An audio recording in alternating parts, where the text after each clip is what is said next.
আসসালামু আলাইকুম। তোমরা সবাই কেমন আছো? আচ্ছা সরি, তুমি তুমি বলে ফেলছি সবাই রে। আপনারা সবাই কেমন আছেন? আমি আলহামদুলিল্লাহ ভালো আছি। যাই হোক, ওই যে কি জানি, আল্লাহ বাঁচাইছে, কার দোয়ায় জানি না, হয়তো আমার হায়াত আছে। কালকে বাড়ি থেকে আসার সময় সবাই বলে না যে আসলে সিএনজিতে আসা রিক্স। রিক্স আসলে সব কিছু দিয়েই আসা, মোটর সাইকেল যে বাইক, ওইটা দিয়ে আসা তো আরও বেশি রিক্স। আমি কালকে আসার সময় বাড়ি থেকে যখন বের হয়েছি, অটোতে উঠছি। অটোতে ওঠার সময় মানে ওঠার সময় না, রানিং অবস্থায় একটু ড্রাইভার অন্যদিকে তাকাইছে, সামনে এক ছাগল ছাগল বাচ্চা এসে পড়ছে। কারণ একটু একটা গাড়ি ড্রাইভারের কত যে মানে কতটুকু মনোযোগ দিয়ে যে গাড়ি চালানোটা দরকার। আমরা বলি না যে হুট করে ছাগল সামনে এসে পড়ছে, এটা ওইটা। ড্রাইভার বারবার বলতেছে কি যে ছাগল নাকি সামনে আয়সা পড়ছে, কিন্তু আসলে ছাগল কিন্তু ছাগলের মতোই আসতেছে। কিন্তু ও যদি সামনের দিকে তাকায় গাড়ি চালাইতো, তাইলে ছাগল যে সামনে আসতেছে ও কিন্তু সাইড দিয়ে যাইতে পারতো।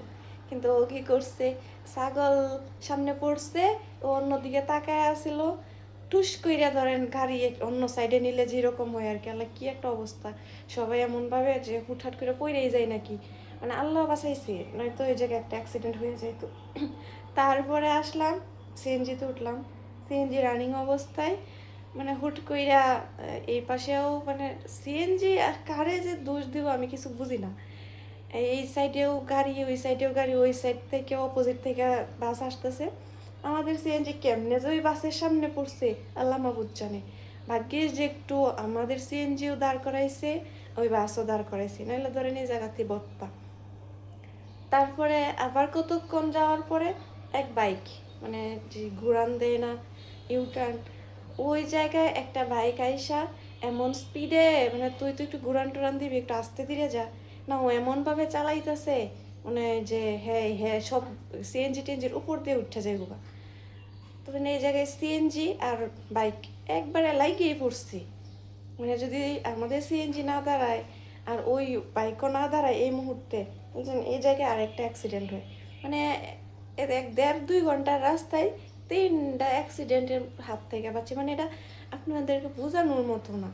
তাই বলি যে সিএনজি ড্রাইভার হোক আর বাসের ড্রাইভার হোক বা বাইক, তো আমরা নিজেরা মানুষও আছে যারাই চালাই, সবাইরে আমরা সতর্ক কইরা দিলে ভালো হয় যে আমাদের তো তাড়াহুড়া করার দরকার নাই, আস্তে ধীরে রিল্যাক্সে যাইলে সমস্যা কি। আর গাড়ি চালানো অবস্থায় ওই ফোন রিসিভ না করাটাই হয়তো বা সবচাইতে ভালো।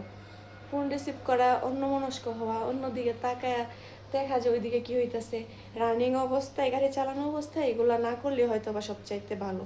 আমাদের তো সব বেশিরভাগই এখন নিজেরাই গাড়ি ড্রাইভ করে, তার কারণে আর কি বলা যে সব মা ভাই বোন, ভাই বাপ সবারই তো আছে, তাই না? তাই আর কি বলছি। যাই হোক, সবাই সতর্ক থাকবেন, ভালো থাকবেন।